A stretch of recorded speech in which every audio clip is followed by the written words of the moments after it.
backtrack to 2017 real quick. I was a 911 dispatch for the Minnesota State Patrol, which I have 2 weeks left because I had to resign from my job to film this documentary. So I'm dedicated. Wow. We'll talk about that in a second. Yeah, I know, right? So 2017 rolls through, and I'm answering a 911 phone call, and it was a female saying, "I'm going to kill myself." I'm like, "Oh, well, don't do that." And so we pulled her up on camera because we have GPS, and then we have access to the traffic cameras.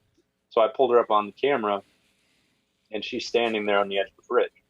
And so we start to talk, and I was trained by the FBI while in the military in negotiation tactics and hostage negotiation. So great skill to have as a 911 dispatcher because it's really easy to manipulate people's minds if you actually know how to do it, right?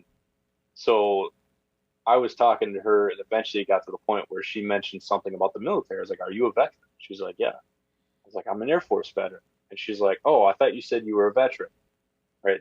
Poking jabs at me for being in the Air Force. I was like, "All right." I was like, "All right, well, I got her." And so the more we talked, I started asking her, like, tell me about your military service. I want to hear more. I was like, "You're my sister." I was like, "I want to know. Like, tell me about my sister." And so I started getting that close relationship, which they tell you not to do all the time, but fuck that. I'm all about getting 100% close to somebody, right? I think there's too many people that are scared to actually get a human connection these days. I just don't get it. So it got to the point where, it was going well. But then we brought up something along the lines of, she had a son who died in a car accident. She was homeless, living in her car. This poor woman has just been through so much shit. And I see her take a step forward like she's going to jump. And I'm like, "Just wait, please." Now, at this time, I had never told anybody that I tried to kill myself. That's something that I buried inside myself.